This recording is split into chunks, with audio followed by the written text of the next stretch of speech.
فلا أقسم بمواقع النجوم وإنه لقسم لو تعلمون عظيم إنه لقرآن كريم في كتاب مكنون لا يمسه إلا المطهرون تنزيل من رب العالمين.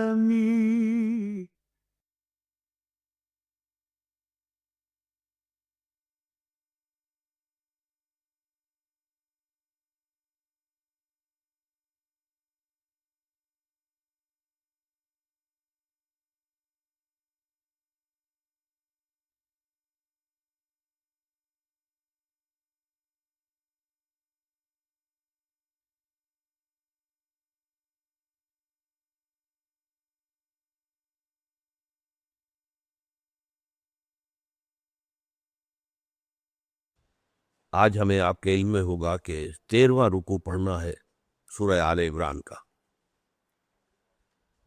اعوذ باللہ من الشیطان الرجیم، بسم اللہ الرحمن الرحیم۔ وَإِذْ غَدَوْتَ مِنْ أَهْلِكَ تُبَوِّئُ الْمُؤْمِنِينَ مَقَاعِدَ لِلْقِتَالِ وَاللَّهُ سَمِيعٌ عَلِيمٌ۔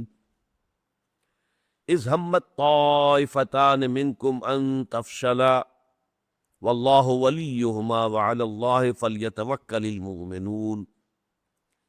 وَلَقَدْ نَصَرَكُمُ اللَّهُ بِبَدْرٍ وَأَنْتُمْ أَذِلَّةٌ فَاتَّقُوا اللَّهَ لَعَلَّكُمْ تَشْكُرُونَ۔ إِذْ تَقُولُ لِلْمُؤْمِنِينَ أَلَنْ يَكْفِيَكُمْ أَنْ يُمِدَّكُمْ رَبُّكُمْ بِثَلَاثَةِ آلَافٍ مِنَ الْمَلَائِكَةِ مُنْزَلِينَ بَلَى إِن تَصْبِرُوا وَتَتَّقُوا وَيَأْتُوكُمْ مِنْ فَوْرِهِمْ هَذَا يُمْدِدْكُمْ رَبُّكُمْ بِخَمْسَةِ آلَافٍ مِنَ الْمَلَائِكَةِ مُصَوِّمِينَ وَمَا جَعَلَهُ اللَّهُ إِلَّا بُشْرَى لَكُمْ وَلِتَطْمَئِنَّ قُلُوبُكُمْ بِهِ وَمَا النَّصْرُ إِلَّا مِنْ عِنْدِ اللَّهِ الْعَزِيزِ الْحَكِيمِ لِيَقْطَعَ طَرَفًا مِنَ الَّذِينَ كَفَرُوا أَوْ يَكْبِتَهُمْ فَيَنْقَلِبُوا خَائِبِينَ لَيْسَ لَكَ مِنَ الْأَمْرِ شَيْءٌ أَوْ يَتُوبَ عَلَيْهِمْ أَوْ يُعَذِّبَهُمْ فَإِنَّهُمْ ظَالِمُونَ وَلِلَّهِ مَا فِي السَّمَاوَاتِ وَمَا فِي الْأَرْضِ يَغْفِرُ لِمَن يَشَاءُ وَيُعَذِّبُ مَن يَشَاءُ وَاللَّهُ غَفُورٌ رَحِيمٌ۔ صدق اللہ العظیم۔ رب اشرح لي صدری ویسر لي امری واحلل عقدۃ من لسانی یفقہوا قولی۔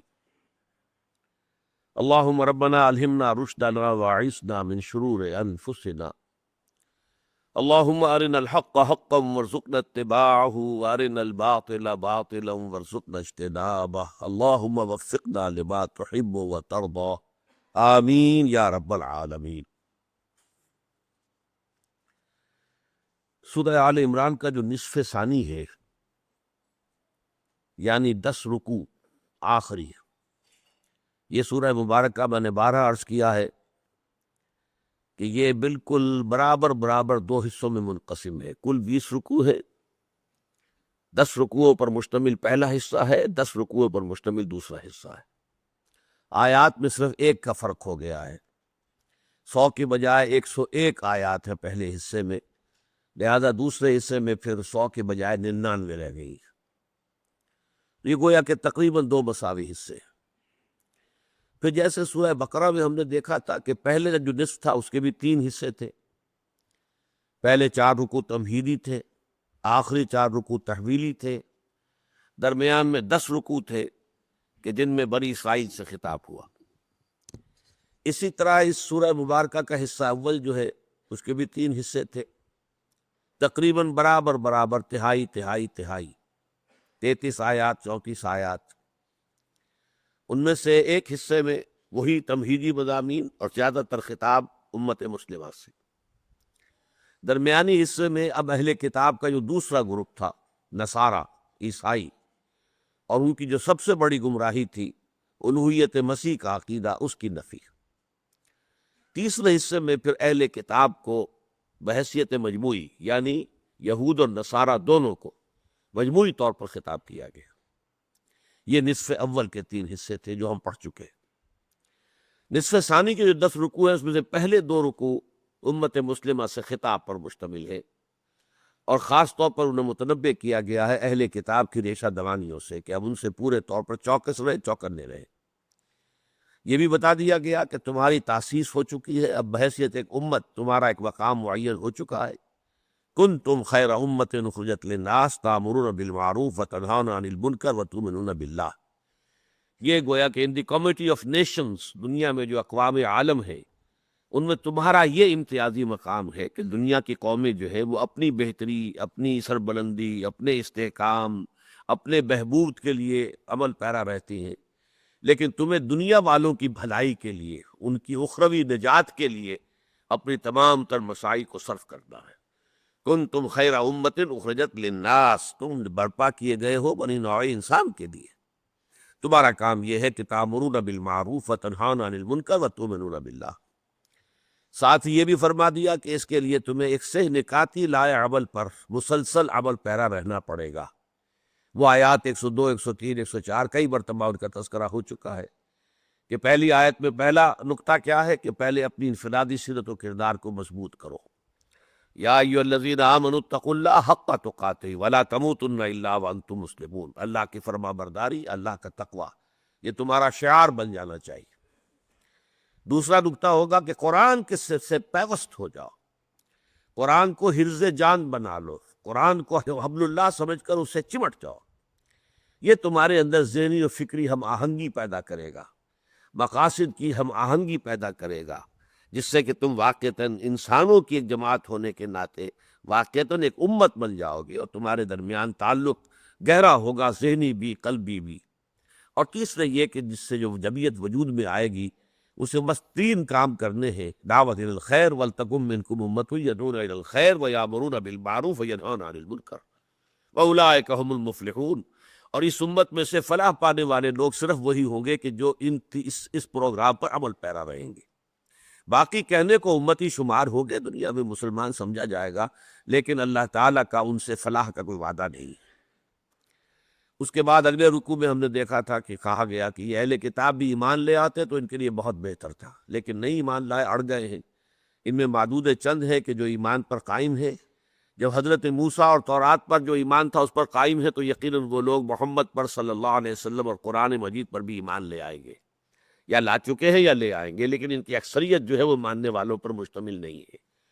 ان کے اندر حسد کی آگ بھڑکی ہوئی ہے۔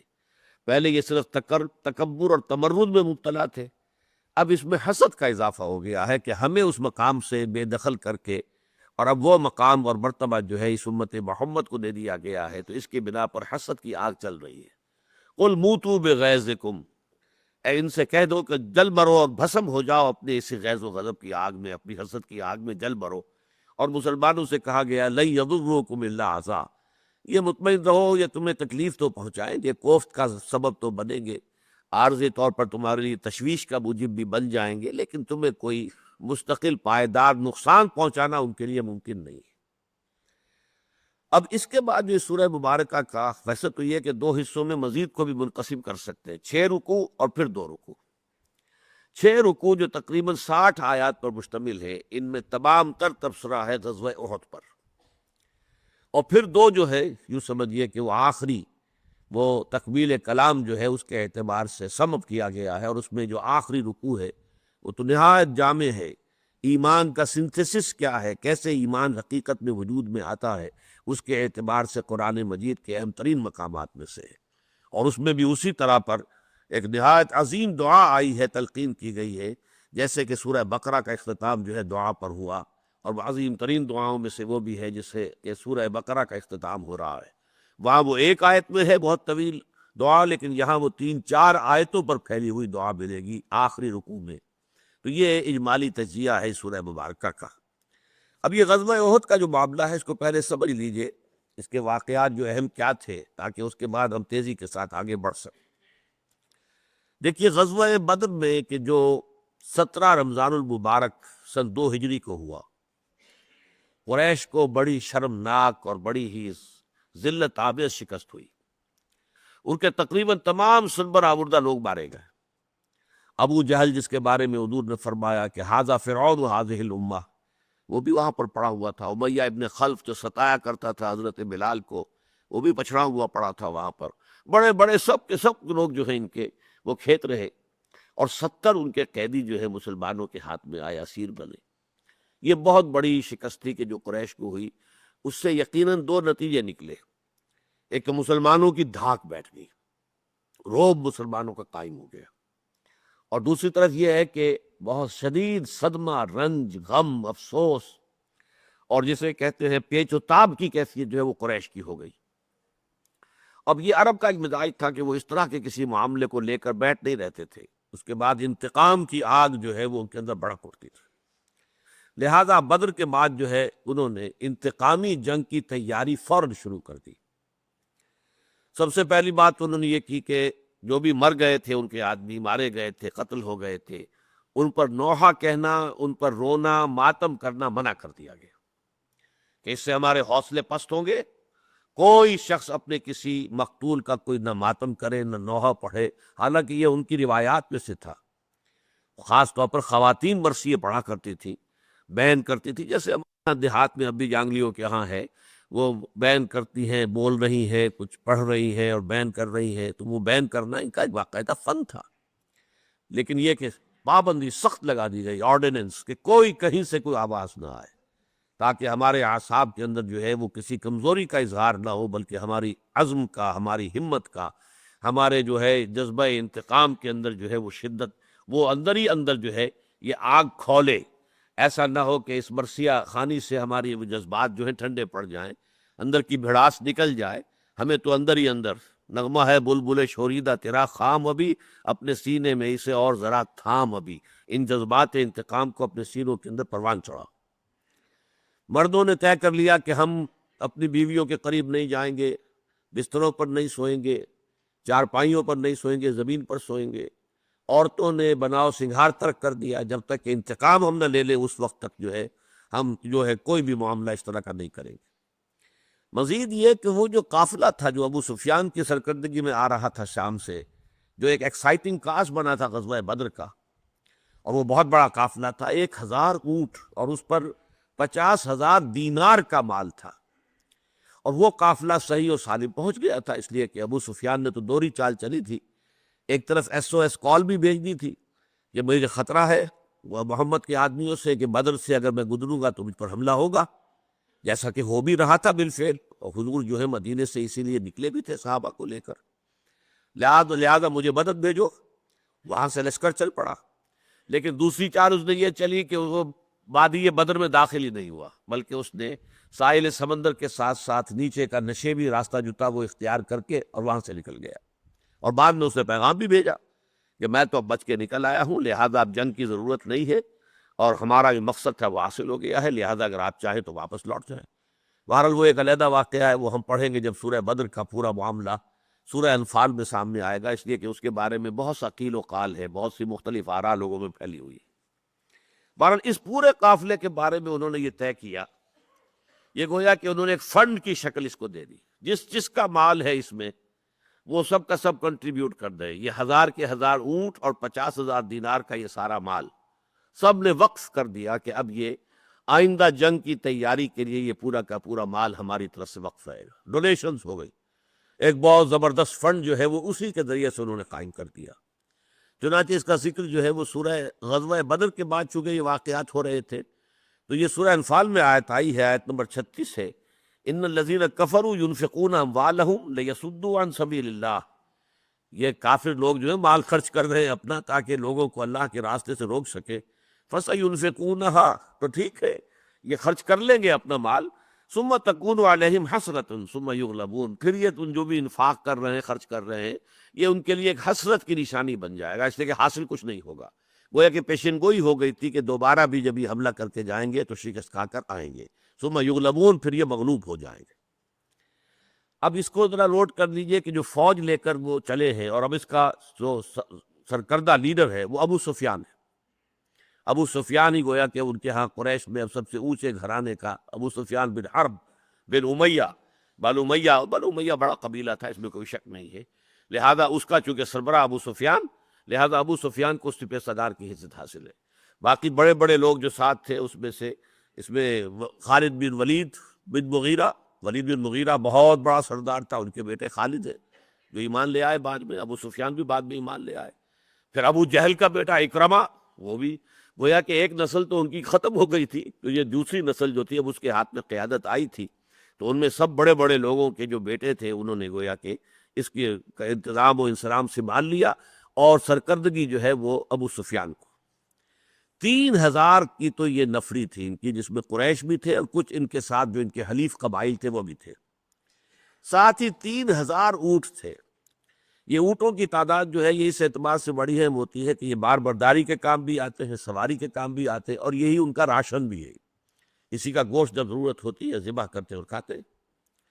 200 گھوڑوں کا ایک جو ہے یہ سمجھیے رسالہ موجود تھا، کیولری 200 گھوڑوں کی، اور اس کیولری کے انچارج تھے خالد ابن ولید۔ 15 خواتین کا بھی ایک طائفہ ساتھ تھا، اور یہ معزز گھرانے کی خواتین تھی، کوئی جھوکریاں اور کوئی کنیزیں وغیرہ نہیں تھی۔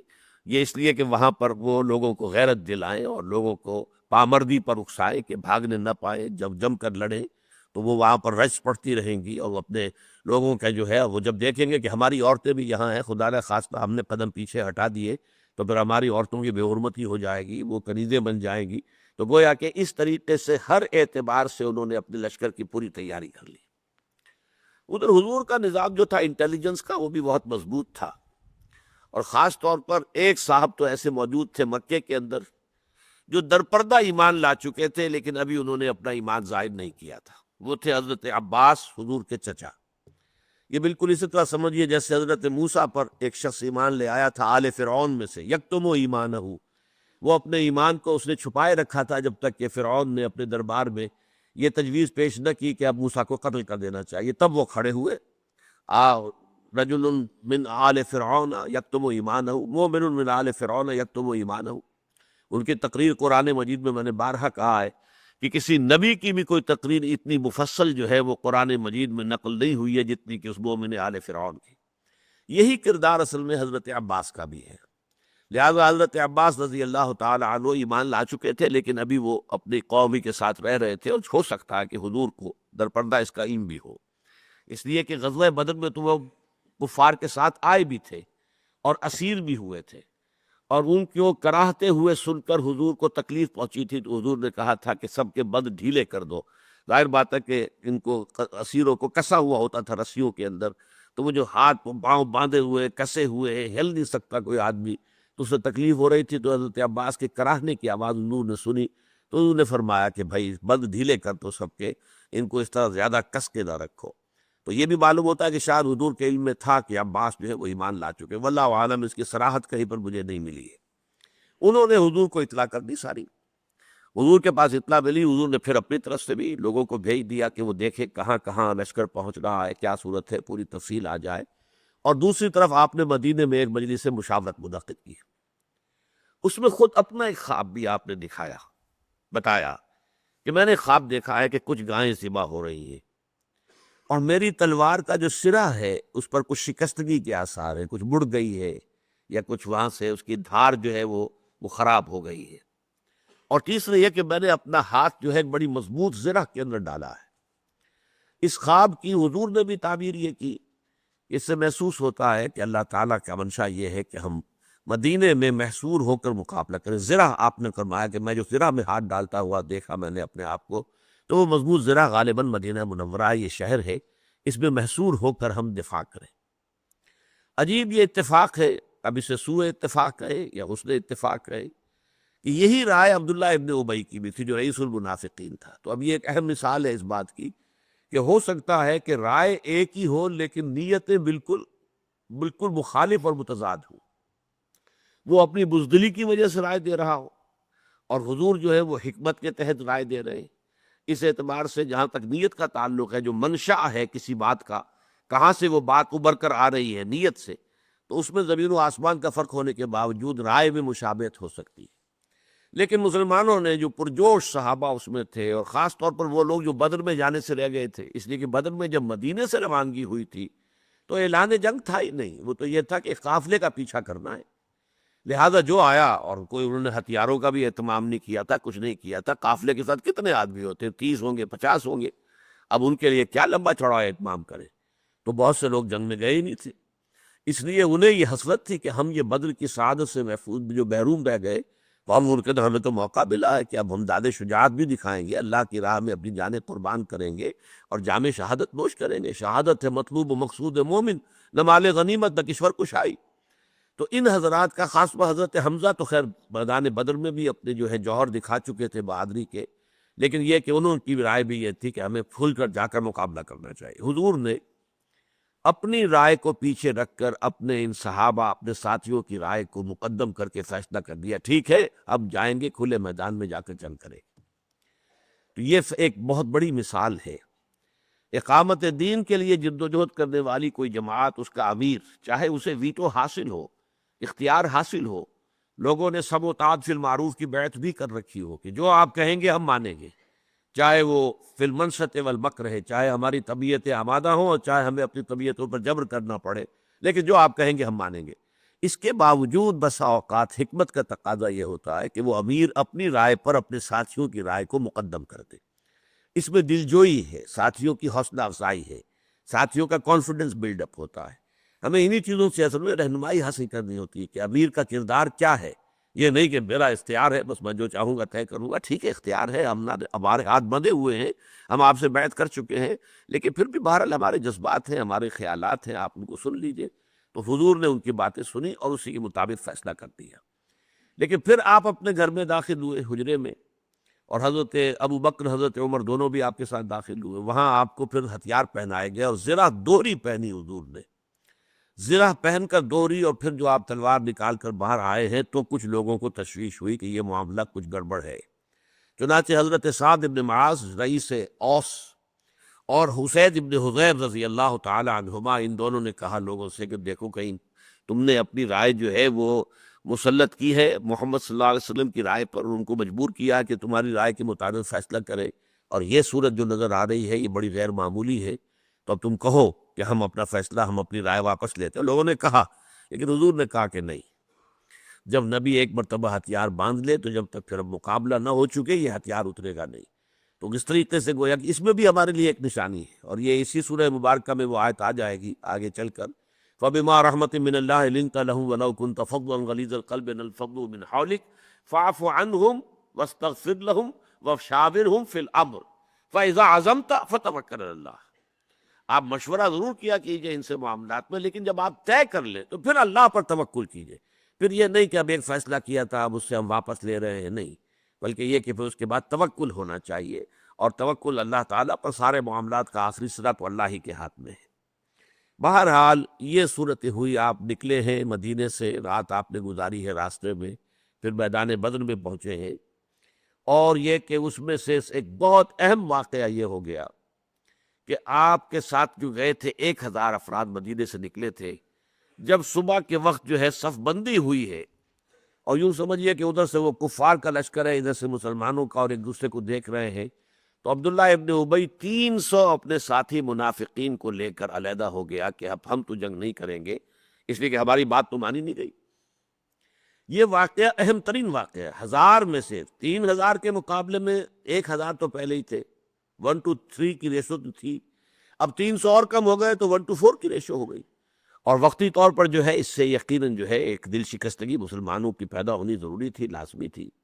لیکن عجیب بات یہ کہ اتنے اہم واقعے کا قرآن مجید نے ابتدا میں کوئی اہتمام کے ساتھ ذکر نہیں کیا، گویا کہ معمولی بات تھی۔ آخر میں جا کر ہمیں یہ آیت نمبر 167 میں اس واقعے کی بات ملے گی، اس کے اس وقت تفصیل سے گفتگو کر دیں گے، لیکن قرآن نے اس کا ذکر نہیں کیا۔ البتہ جو سابق الایمان لوگ تھے ان کے بھی 2 خاندان والے جو ہیں پھر ذرا دگمگا گئے، ان کے قدموں میں تزلزل پیدا ہو گیا۔ یہ اوس میں سے تھے بنو حارثہ، اور خزرج میں سے بنو سلمہ۔ ان دونوں نے بھی ذرا ارادہ کیا کہ ہم واپس ہو جائیں، لیکن یہ ہے کہ پھر جب لوگوں نے سمجھایا اور ان کو بھی جذبات ایمانی ان کے عود کر آئے، لوٹ آئے، پھر وہ رک گئے، ان کا ذکر قرآن مجید نے بڑے ہی ایک شان کے ساتھ کیا ہے، حالانکہ وہ چھوٹے چھوٹے دو گروپ تھے، جبکہ ایک بہت بڑا گروپ 300 آدمیوں کا ساتھ چھوڑ کر چلا گیا، تہائی نفری چلی گئی۔ قرآن نے اس کا کوئی خاص ذکر نہیں کیا، بلکہ وہ ضمنی طور پر ذکر آئے گا، اور وہ بھی بعد میں آئے گا، شروع میں نہیں۔ جنگ کا جو نقشہ حضور نے طے کیا وہ بڑا عجیب ہے۔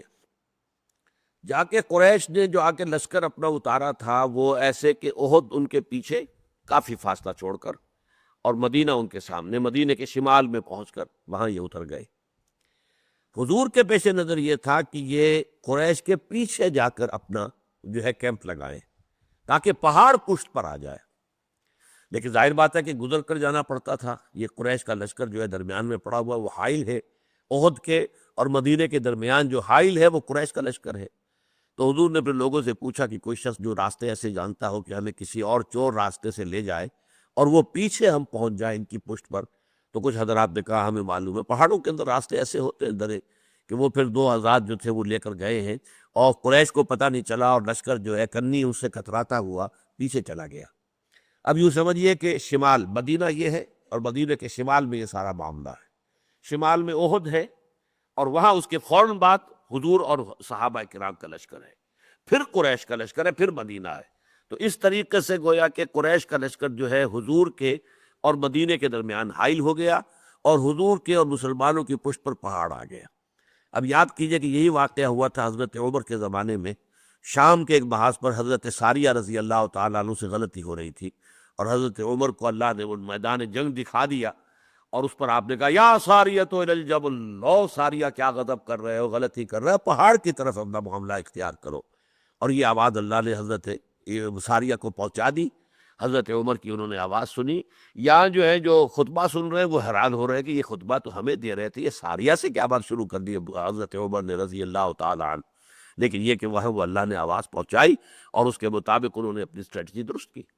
تو پہاڑ کو پشت پر رکھنے میں یہ کہ پشت محفوظ ہو جاتی ہے، یہ نقشہ حضور نے وہاں پر اختیار فرمایا۔ البتہ وہ ذرا مسلمان لشکر کے جو جنوب مشرق کی طرف آپ نے دیکھا ایک درہ ہے، اگر کہیں قریش کا لشکر رسالہ 200 گھوڑوں کا رسالہ موجود تھا، بہت تکڑا ان کا ایک رسالہ تھا، اگر کہیں وہ پہاڑ کا چکر کاٹ کر اور اس درے سے حملہ آور ہو جاتا تو گویا کہ پھر اب دو چکی کے دو پارٹوں کے درمیان مسلمانوں کا لشکر آ جاتا، لہذا اس کو آپ نے تاڑ کر، اور وہاں قریب میں ایک ٹیلہ تھا، وہ اب جمل الرمات کہلاتا، رما کہتے ہیں تیر چلانے کو، رما یرمی، تو اس سے رمات جو وہ لوگ کہ جو وہاں پر تیر انداز 50 آپ نے مقرر کر دی اس ٹیلے کے اوپر، کہ اس درے میں سے کسی کو گزرنے نہ دینا، تم اس کے اوپر متعین رہو گے۔ اور اس پر حضرت جبیر رضی اللہ تعالی عنہ جو ہے ان کو آپ نے، حضرت عبداللہ ابن جبیر ابن نعمان انصاری دوسی بدری رضی اللہ تعالی عنہ، ان کو مقرر کیا 50 تیر انداز کہ تم یہاں رہنا، اور یہاں تک آپ نے فرمایا کہ اگر تم یہ دیکھو کہ ہم سب کے سب ہلاک ہو گئے اور ہمارا گوشت پرندے نوچ نوچ کر کھا رہے تب بھی تم نے یہاں سے نہیں ہٹنا، تم یہیں رہنا۔ تو اس کی تاکید کر کے حضور نے ان کو وہاں پر جو فائز کر دیا۔ اب اس شکل میں اب آخری جو کوشش کی قریش نے، ایک کوشش تو بہت بڑی ہو گئی تھی، ظاہر بات ہے اندر خانے کوئی نہ کوئی ان کا سلسلہ جنبانی ہوگا، عبداللہ ابن ابی کے ساتھ جو 300 آدمی لے کر وہ علیحدہ چلا گیا، لیکن دو کوششیں اور کی۔ ابو سفیان نے خفیہ پیغام پہنچایا انصار کو کہ دیکھو ہمارا معاملہ، اور ہمارا چچا زاد بھائی ہے محمد صلی اللہ علیہ وسلم، البتہ قرشی تھے حضور، تو ہمارا قریش کا یہ گویا کہ ہمارا اندرونی معاملہ ہے، خاندانی معاملہ ہے، تو ہمارے اور ہمارے چچیرے بھائی کے درمیان سے تم ہٹ جاؤ، خامخواہ تم کیوں بیچ میں آتے ہو، ہمیں آپس میں نبٹ دینے دو، ہمارا تم سے کوئی سروکار نہیں، کوئی جھگڑا نہیں، ہمیں ان کو ختم کر کے ہم چلے جائیں گے، ہم مدینے کے اوپر کوئی حملہ نہیں کریں گے، مدینے والوں سے کوئی تعدد نہیں کریں گے۔ لیکن وہاں سے کوڑا جواب آیا کہ ہم محمد کا ساتھ نہیں چھوڑ سکتے صلی اللہ علیہ وسلم۔ دوسرا قدم یہ اٹھایا کہ اوس کا ایک سردار ہوتا تھا ابو عامر، یہ جیسے مکے میں جو حضرت خدیجہ رضی اللہ تعالیٰ عنہ کے چچا زاد بھائی تھے ورقہ ابن نوفل، وہ قرشی تھے، لیکن یہ کہ حق کی تلاش میں اور نیکی اور بھلائی کی تلاش میں وہ بھی شام گئے تھے، اور وہاں جا کر انہوں نے نصرانیت عیسائیت اختیار کر لی تھی، اور کانا یکتب التوراۃ فی العبرانیہ، تورات وہ عبرانی زبان میں لکھا کرتے تھے، لیکن وہ تو ایسا نیک آدمی تھا کہ اس نے حضور کی بات سن کر فوراً پہچان لیا کہ یہ وہی ناموس ہے، وہی فرشتہ ہے کہ جو پہلے موسیٰ پر اور عیسیٰ پر آ چکا ہے، وہی آپ پر آیا ہے محمد، اور کاش صلی اللہ علیہ وسلم میں اس وقت تک زندہ رہوں جب کہ آپ کی قوم آپ کو مکے سے نکال دے گی۔ تو حضور بڑے حیران ہوئے تھے، اوا مخرجیہم، کیا وہ مجھے نکال دیں گے یہاں سے؟ ان کا ہاں یہی ہوا، جس کے ساتھ بھی یہ پیغام جو بھی لے کر آیا ہے اس کی قوم اس کی دشمن ضرور ہوئی ہے۔ تو ایک تو ورقہ ابن نوفل تھے۔ اسی طرح کی ایک شخصیت جو تھی وہ مدینے میں اوس کے سرداروں میں سے یہ شخص تھا ابو عامر۔ یہ بھی گیا شام اور یہ بھی عیسائی ہو گیا۔ پھر رہبانیت، عیسائیوں میں جیسے راہب ہوتے ہیں، وہ رہبانیت اس نے اختیار کی۔ لیکن جیسے کہ خزرج کا جو سردار تھا عبداللہ ابن ابی، حضور کی مدینے آمد پر جیسے وہ دشمن نمبر 1 بن گیا، اسی طرح یہ بھی دشمن نمبر 2 بن گیا ابو عامر۔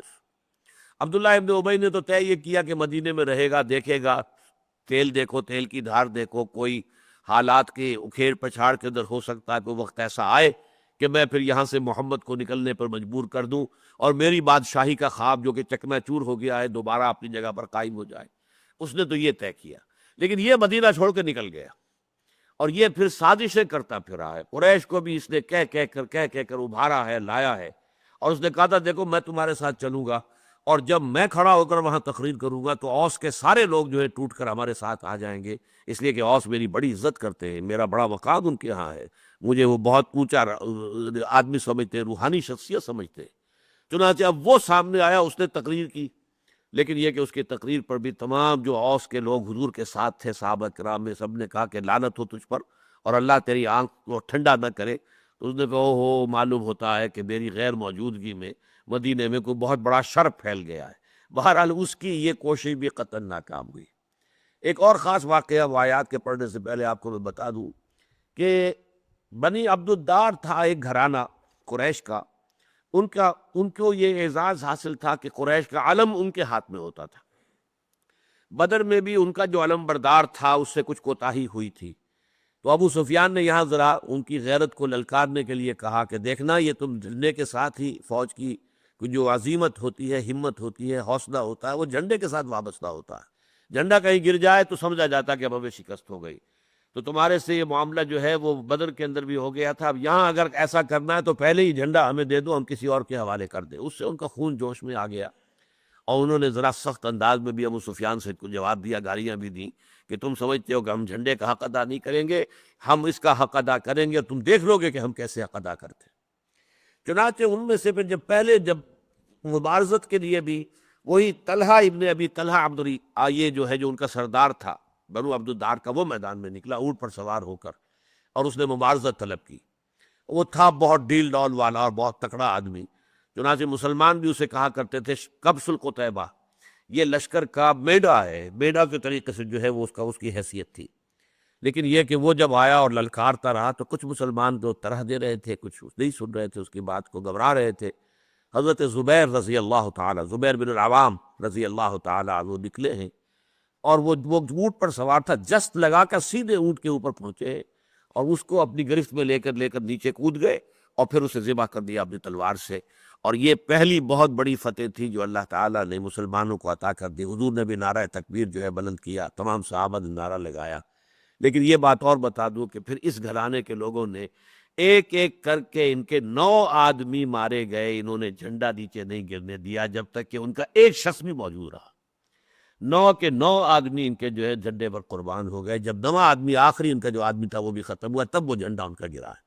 تو عرقوں کے اندر ایک جو ہے ایک بہادری اور ایک اپنی زبان پر پورا اترنا اور اپنی آن کا لحاظ رکھنا، یہ بہت اہم بات تھی۔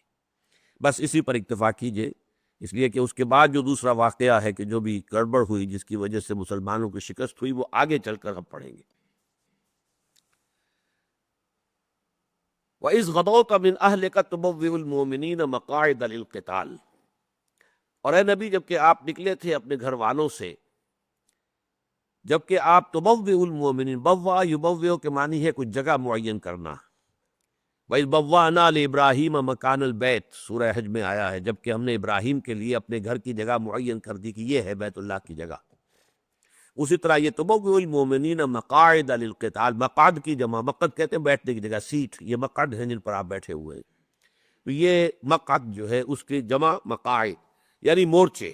آپ مورچہ بند کر رہے تھے اہل ایمان کو مختلف جگہوں پر، جیسے کہ 50 تیر اندازوں کا مورچہ آپ نے لگوایا تھا جبل الرمات پر، للقتال، جنگ کے لیے۔ اب یہ جنگ یہاں اگرچہ کہیں غزوہ احد کا لفظ نہیں آیا ہے، لیکن سب کے نزدیک اجماع ہے کہ اس سے مراد وہ غزوہ احد ہے۔ واللہ سمیع علیم، اللہ سب کچھ سننے والا، جاننے والا، یعنی تمہاری ہر بات اللہ کے علم میں تھی۔ جو گفتگو تم کر رہے تھے، جو باتیں تمہاری ہو رہی تھی، جو تمہارے دلوں میں تھا، جو اللہ سے تم چپکے چپکے دعائیں مانگ، سب اللہ کے علم میں تھی۔ اور اس میں ادھر بھی اشارہ ہو گیا، چونکہ اب آگے تبصرہ ہوگا مسلمانوں کی خطاؤں پر اور غلطیوں کے اوپر بھی تبصرہ ہوگا، گرفت بھی ہوگی، یہاں تک کہ ایک معاملے میں حضور پر بھی کچھ گرفت ہو جائے گی، محبت آمیز اور شفقت آمیز۔ تو اب اس میں یہ ہے کہ اس تبصرے کو جان لو کہ یہ تبصرہ کرنے والا کون ہے۔ یہ کوئی ایسا نہیں ہے جیسے CID کی رپورٹس پہنچی ہو اور اس نے اس رپورٹوں کے اوپر جو ہے اپنی رائے بنا لی ہو، معاذ اللہ۔ اللہ تو خود سمیع ہے، خود علیم ہے، ہر شے کا سننے والا، ہر شے کا جاننے والا۔ تو جو بھی وہ کچھ اب فرمائے گا جس کے لیے تمہیں تیار ہو جانا چاہیے سننے کے لیے، جان لو کہ وہ اس سمیع اور علیم خدا کی طرف سے تمہاری لیے، تمہاری نگاہیں کھولنے کے لیے، تاکہ تمہیں اپنی کمزوریوں کا علم ہو جائے آئندہ کے لیے۔ ابھی تو اور بڑے مرحلے آنے والے ہیں، ستاروں سے آگے جہاں اور بھی ہیں، ابھی عشق کے امتحان اور بھی ہیں۔ ابھی تو سمجھیے کہ ابھی ابتدا ہے، لیکن یہ کہ یہ معاملات تو بہت آگے جائیں گے۔ غزوہ احزاب بھی آنے والا ہے، غزوہ تبوک بھی آئے گا، بڑے بڑے مراحل آنے ہیں۔ تو تمہیں اپنے رینکس جو ہیں ان کے اندر دیکھنا چاہیے کہ کہاں کہاں کوئی ضعف اور کمزوری کے معاملات ہیں، تاکہ ان کو رفع کر سکو۔ اذ ہمت طائفتان منکم ان تفشلا، جبکہ آمادہ ہو گئے تھے تم میں سے دو گروہ کہ وہ نامردی دکھائیں، ڈھیلے پڑ جائیں، وہاں سے چلے جائیں۔ یہ ہے وہ دو، بنو حارثہ اور بنو سلمہ۔ بنو حارثہ یہ اوس کے قبیلے سے تھے۔ یہ جیسے ہمارے ہاں بھی ہے نا کہ یہ وٹو ایک قبیلہ ہے، اس قبیلے میں مانے کے، لالے کے، شامد کے، اب یہ مختلف خاندان ہو جائیں گے، ان کی اولاد جو ہے۔ تو قریش ایک قبیلہ تھا، بنو ہاشم، بنو امیہ، بنو عدی، بنو فتیم، یہ سب اس کے گھرانے ہیں۔ اسی طریقے سے یہ اوس کے گھرانے، اوس کے قبیلے سے ایک گھرانہ تھا بنو حارثہ، اور خزرج کے قبیلے سے ایک گھرانہ تھا بنو سلمہ۔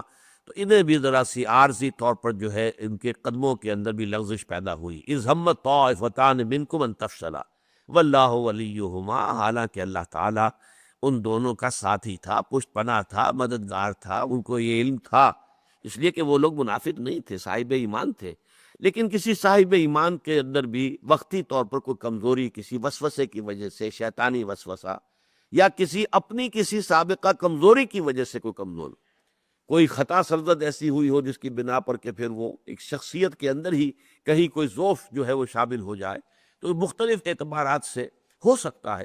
لہذا فرمایا کہ اللہ ان کا ولی تھا۔ وَعَلَى اللَّهِ فَلْيَتَوَكَّلِ الْمُؤْمِنُونَ، اور یقیناً اللہ تعالیٰ جو ہے اسی پر توکل کرنا چاہیے اہل ایمان کو۔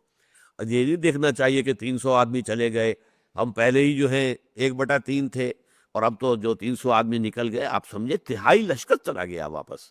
1000 میں سے 300، یہ کوئی 30,000 میں سے 300 تو نہیں گئے تھے کہ جس کا کوئی حیثیت نہ ہوتی۔ 1000 میں سے 300 چلے گئے، تو اس کا مطلب یہ 30% آف دی آرمی وہ چلی گئی، اور سب کے نگاہوں کے سامنے گئی، اور عین اس وقت گئی ہے۔ اس سے بڑی سازش اور کیا ہو سکتی ہے، جبکہ ایک دوسرے کے سامنے آ چکے تھے، جبکہ وہ دشمن نے بھی دیکھ لیا کہ ان کے کچھ لوگ واپس جا رہے ہیں، تاکہ ان کے حوصلے بلند ہو گئے، اور یہاں کے جو لوگ ہیں ان کے حوصلے، ہر ایک پر کچھ نہ کچھ اثر تو پڑا ہوگا۔ بنائے طبع بشری، یہ تو نہیں ہو سکتا کہ سرے سے کوئی تاثر نہ لیا۔ البتہ یہ کہ اس تاثر کے بنا پر قدم ڈگمگا جائیں، یہ صرف دو گروہوں کے ہوئے۔ اذ ہمت طائفتان منکم ان تفشلا واللہ ولیہما وعلی اللہ فلیتوکل المؤمنون۔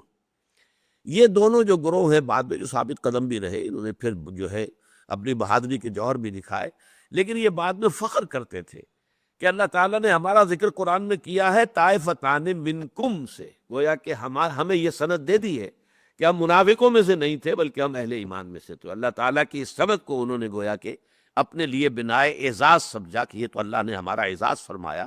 اذ ہمت طائفتان منکم ان تفشلا، جبکہ تم میں سے بھی دو گروہ جو ہیں وہ آمادہ ہو گئے تھے کچھ بزدلی دکھانے پر، اس کمزوری کے اظہار پر۔ واللہ ولیہما وعلی اللہ فلیتوکل المؤمنون وَلَقَدْ نَصَرَكُمُ اللَّهُ بِبَدْرٍ وَأَنْتُمْ أَذِلَّةٌ۔ اور دیکھو یاد کرو، اللہ نے مدد کی تھی تمہاری بدر میں بھی جبکہ تم بہت کمزور تھے۔ وہ تو ریشو تو 1 اور 3 کی اس وقت میں تھی، 313 اور 1000، لیکن یہ کہ جو ساز و سامان ہتھیاروں کا فرق تھا وہ بہت زیادہ تھا۔ 313 میں سے صرف 2 کے پاس تلواریں تھیں، صرف 2۔ اور وہاں بھی اس وقت 100 کو گھوڑوں کا رسالہ ان کے ساتھ تھا اور ادھر 2 گھوڑے تھے صرف. وہاں 1000 اونٹ تھے، ادھر 70 اونٹ تھے. یہ 70 اونٹ 2 گھوڑے یہاں سیراب ہو جاتے اور مجاہد بھی وضو کرتے، نہاتے، غسل فرماتے. شاہ نامے کی نظم ہے، بڑی ہی عمدہ نظم ہے کہ صحرا نے دامن پھیلا کر جو ہے دعا کی اللہ سے کہ اللہ بارش بھیج دے تاکہ تیرے یہ نبی کے ساتھی، تیرے نبی جو ہیں یہاں پر انہیں آسودگی حاصل ہو، وہ نہائیں، غسل کریں، وضو فرمائیں. وہ بڑی بڑی پیاری نظم ہے عزیز جالندری کی. میں سمجھتا ہوں کہ اگر وہ کچھ اور نہ لکھتے شاہ نامہ میں تو یہی ایک نظم اس شاہ نامے کی عظمت کے لیے بہت کافی تھی. جلد دوم میں ہے یہ.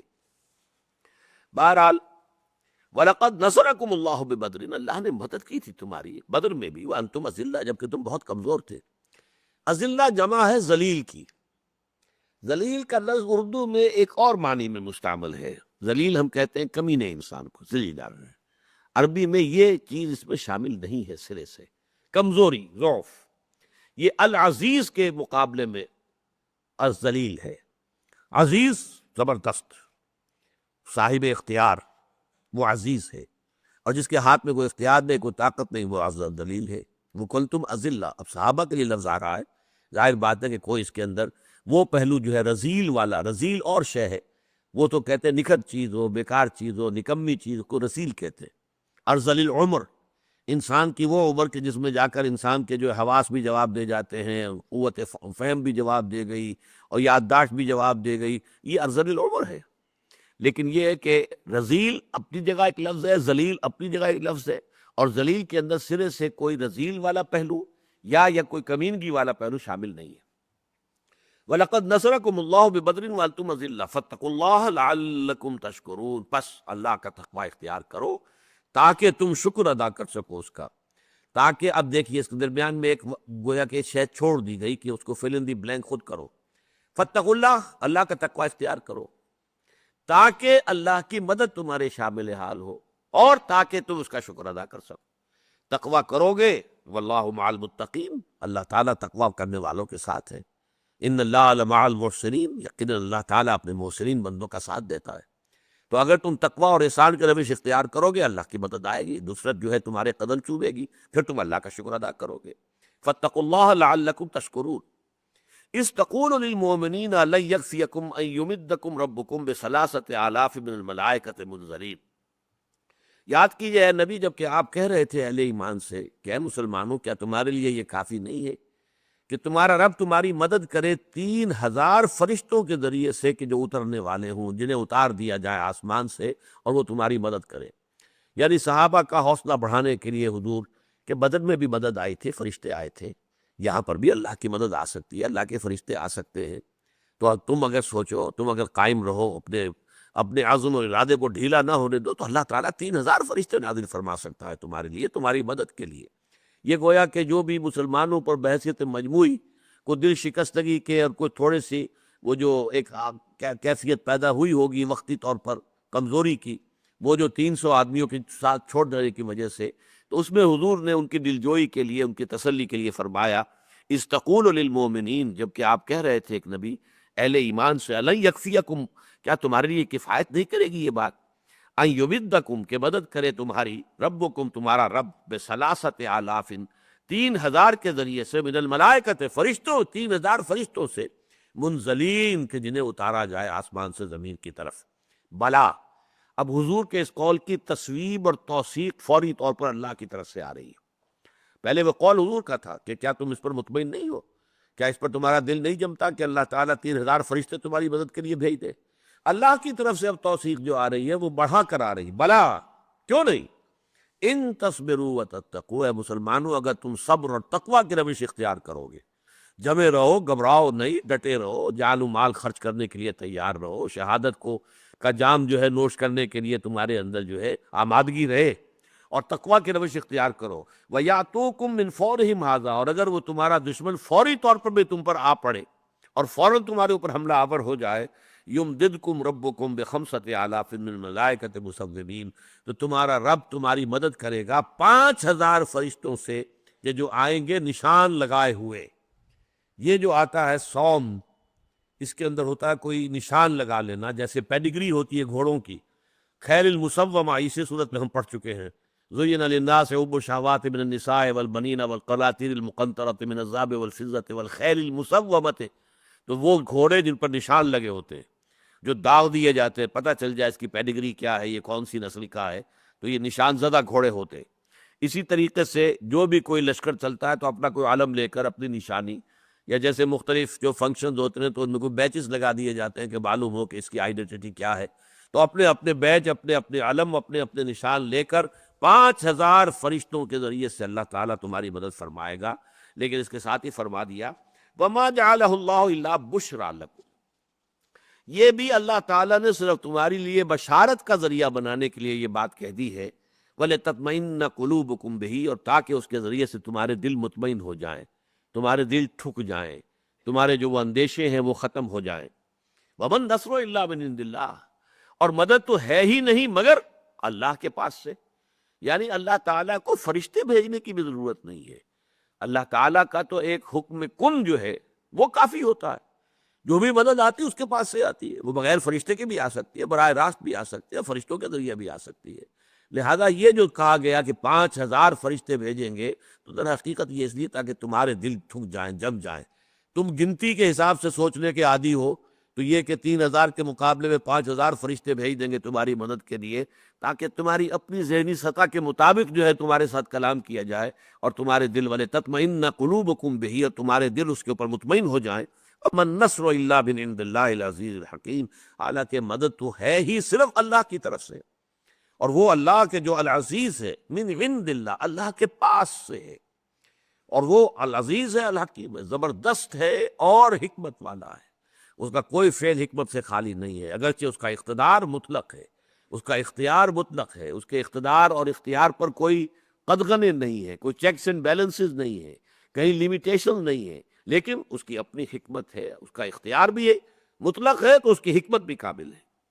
لِيَقْطَعَ طَرَفًا مِّنَ الَّذِينَ كَفَرُوا أَوْ يَكْبِتَهُ فَيَنقَلِبُوا خَائِبِينَ، اور اللہ تعالیٰ کا یہ ارادہ ہے، یہ گویا کہ جنگ سے ایک پہلے کی کیفیات جو ہے اس کو ذکر ہو رہا ہے، یہ تمہیدی رکوع ہے، لیکن اس میں آپ دیکھیں گے کہ پورے اس جنگ کا بھی جو میں تذکرہ کروں گا اگلی آیت کے ضمن میں، تو پوری جنگ کا لب لباب اس ایک رکوع میں آ گیا ہے۔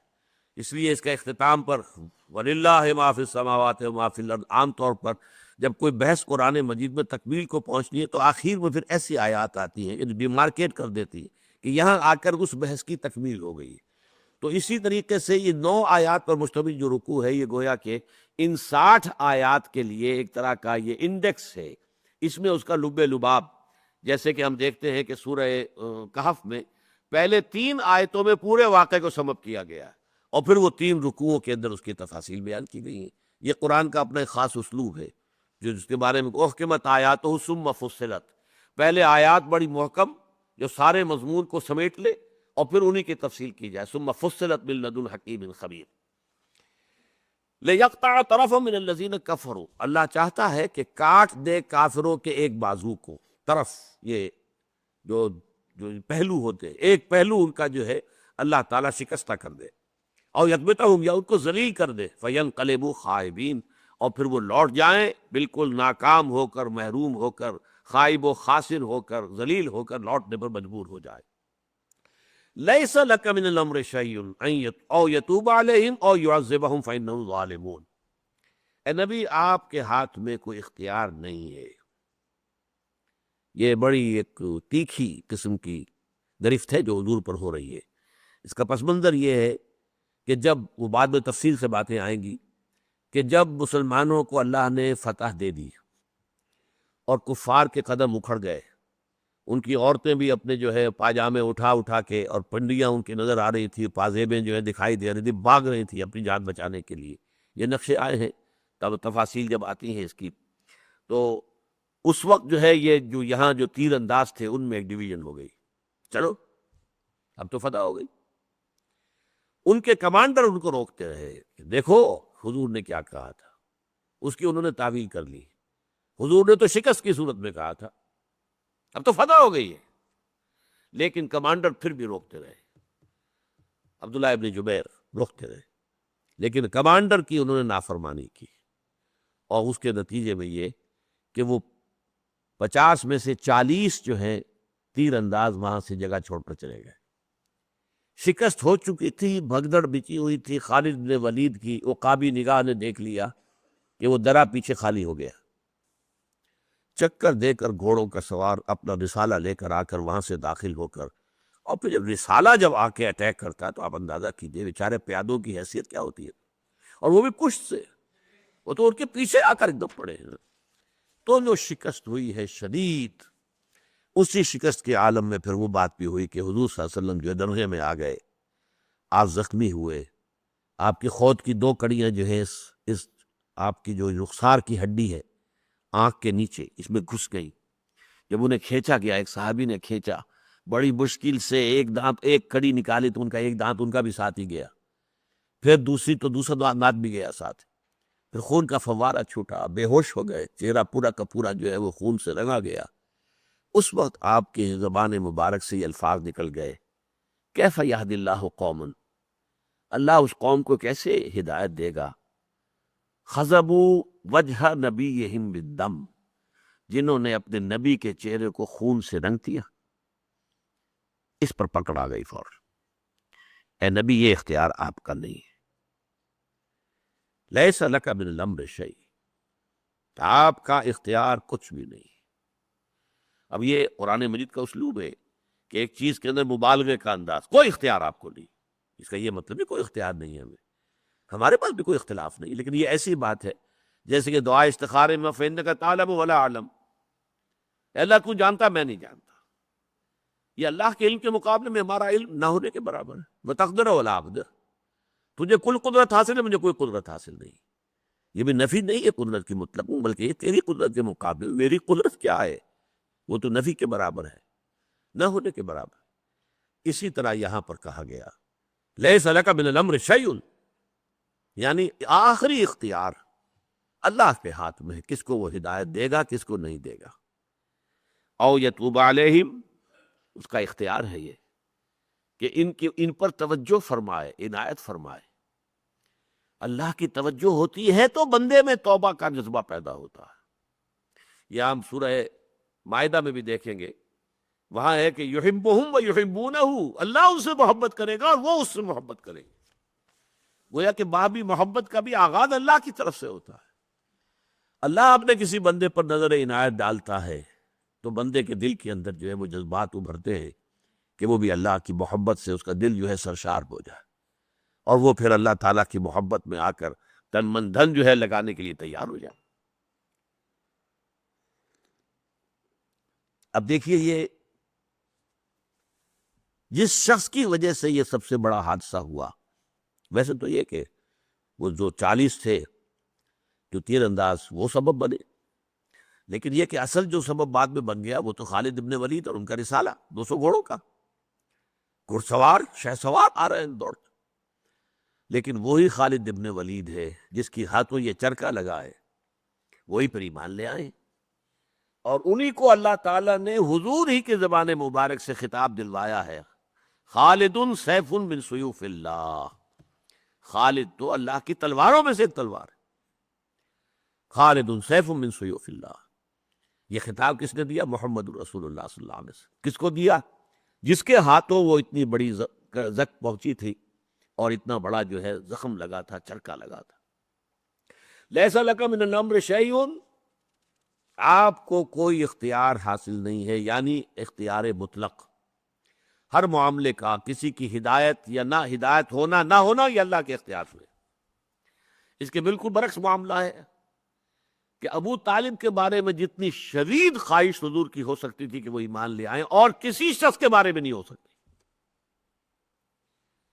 چچا ہے، پھر یہ کہ پرورش میں بھی ان کا حصہ ہے، دادا کے انتقال کے بعد اور بڑے تایا زبیر کے انتقال کے بعد پھر ابو طالب ہی کی زیر تربیت رہے، پھر اس نے آخری وقت تک ساتھ دیا ہے، ایمان نہیں لایا، لیکن اسی کی بنا پر بنو ہاشم کی پوری پشت بنائی رہی ہے۔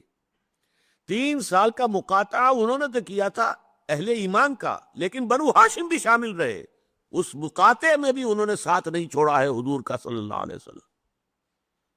آپ اندازہ کیجئے اس شخص کے لیے کتنی محبت حضور کے دل میں ہوگی، کتنی تمنا ہوگی۔ کہ آخری وقت بھی کہہ رہے ہیں کہ چچا جان میرے کان میں پڑھ دیجئے کلمہ شہادت تاکہ میں اللہ کے ہاں گواہی دے سکوں۔ اس وقت بھی آڑے آ گیا وہ جو عربوں کا ایک خاص انداز غرور اور فخر کا کہ بھتیجے میں جانتا ہوں تیرا دین ٹھیک ہے، سچ اچھا ہے، لیکن میں یہ نہیں چاہتا کہ عرب کی عورتیں تانا دیں کہ ابو طالب موت سے گھبرا کر اپنے آباء و اجداد کے دین سے پھر گیا، تو میں یہ تانا برداشت نہیں کر سکتا۔ اب یہی اس کی غیرت جو ہے وہ جھوٹی غیرت، غیرت جاہلی، وہ جو ہے آڑے آ گئی۔ تو گویا کہ یہ اختیار جو ہے ہدایت و ضلالت کا، یہ کلیتاً اللہ کے ہاتھ میں ہے۔ چنانچہ فرما دی گیا انک لا تہدی من احببت ولکن اللہ یہدی من یشاء، اے نبی آپ ہدایت نہیں دے سکتے، جسے بھی چاہیں ہدایت دے دیں، یہ آپ کے اختیار میں نہیں ہے، یہ اللہ تعالیٰ کا اختیار مطلق ہے، پریروگیٹو جسے آپ کہتے ہیں، اٹس ڈیوائن پریروگیٹو، اللہ کا اختیار خاص ہے کہ جس کو چاہے ہدایت دے۔ لیس لک من الامر شیء او یتوب علیہم او یعذبہم، اور یہ بھی ہو سکتا ہے اللہ انہیں عذاب دے، سزا دے، ایمان کی توفیق نہ دے، دنیا میں بھی کوئی بذلیل ترین عذاب ذلت آمیز جو ہے ملے، اور آخرت کے اندر بھی وہ جہنم کے عذاب کے اندر جو ہے ابد الآباد تک رہے۔ فَإِنَّهُمْ ظَالِمُونَ، اس لیے کہ اس میں تو کوئی شک ہے ہی نہیں کہ وہ ظالم ہے، وہ کافر ہے، وہ مشرک ہے، وہ زیادتیاں کر رہے ہیں، اس میں تو کوئی شک نہیں ہے، لیکن انجام کس کا کیا ہونا ہے یہ اللہ کے علم ہے، اس کا اختیار آپ کو ہم نے نہیں دیا ہے۔ وَلِلَّهِ مَا فِي السَّمَاوَاتِ، اب یہاں پر دیکھیے وہی جو شیخ ابن عربی کا ایک مقولہ یا شعر مشہور ہے، الرب رب وَإِن تنزل والعبد عبد وَإِن ترقى، بندہ بندہ ہی رہتا ہے چاہے کتنا ہی بلند مقام پر پہنچ جائے، ساتویں آسمان پر پہنچ کر بھی محمد عبد ہی رہے۔ فَأَوْحَىٰ إِلَىٰ عَبْدِهِ مَا أَوْحَىٰ، عبد ہے، لیکن اللہ ہر شب آخری ساعتوں میں پہلے آسمان پر آ جاتا تب بھی وہ رب ہے، چاہے وہ نیچے آ گیا پہلے آسمان پر آ گیا۔ الرب رب وَإِن تنزل، رب تو رب ہی ہے چاہے وہ کتنا ہی نزول اختیار کر لے۔ والعبد عبد وَإِن ترقى، عبد عبد ہی رہے گا چاہے کتنا ہی بلند ہو جائے۔ یہاں اللہ کا معاملہ اور بندے کا معاملہ آ رہا ہے، وَنَشْهَدُ أَنَّ مُحَمَّدًا عَبْدُهُ وَرَسُولُهُ، عبد ہیں اور اللہ کے رسول ہیں۔ وَلِلَّهِ مَا فِي السَّمَاوَاتِ وَمَا فِي الْأَرْضِ، آخری جیسا کہ میں نے عرض کیا اس بحث کو اب کنکلوڈ کر رہے ہیں، جیسے سورہ بقرہ بھی ختم ہوئی ہے تو انہی الفاظ پر لِلَّهِ مَا فِي السَّمَاوَاتِ وَمَا فِي الْأَرْضِ وَإِن تُبْدُوا مَا فِي أَنفُسِكُمْ أَوْ تُخْفُوهُ يُحَاسِبْكُم بِهِ اللَّهُ۔ اکثر و بیشتر جب کوئی بحث اختتام کو پہنچتی ہے، 19ویں رکوع میں بھی بحث اختتام کو پہنچی سورہ بقرہ کے، یہیں پہ وہی الفاظ یہاں پر آئے، تو اس طریقے سے ڈیمارکیشن ہو جاتی ہے کہ اب ایک مضمون یہاں پر مکمل ہو گیا۔ وَلِلَّهِ مَا فِي السَّمَاوَاتِ وَمَا فِي الْأَرْضِ، اللہ ہی کی ملکیت ہے اور اللہ ہی کا اختیار مطلق ہے ان تمام چیزوں کے بارے میں جو آسمانوں میں ہے اور ان تمام چیزوں کے بارے میں جو زمین میں ہے۔ یغفر لمن یشاء ویعذب من یشاء، اس کے اختیار مطلق کی شان یہ ہے کہ وہ بخش دے گا جس کو چاہے گا اور وہ سزا جس کو چاہے گا۔ واللہ غفور الرحیم، اور یقیناً اللہ غفور بھی ہے، رحیم بھی ہے، بخشنے والا بھی ہے، رحم فرمانے والا بھی ہے۔ اللہ تعالی ہم سب کو بھی اپنی مغفرت اور رحمت کے سائے میں لے لے اور ہمیں دین کے جو تقاضے ہیں ان کو پورا کرنے کی توفیق عطا فرمائے۔ بارک اللہ لی ولکم فی القرآن العظیم ونفعنی وإیاکم بالآیات والذکر الحکیم۔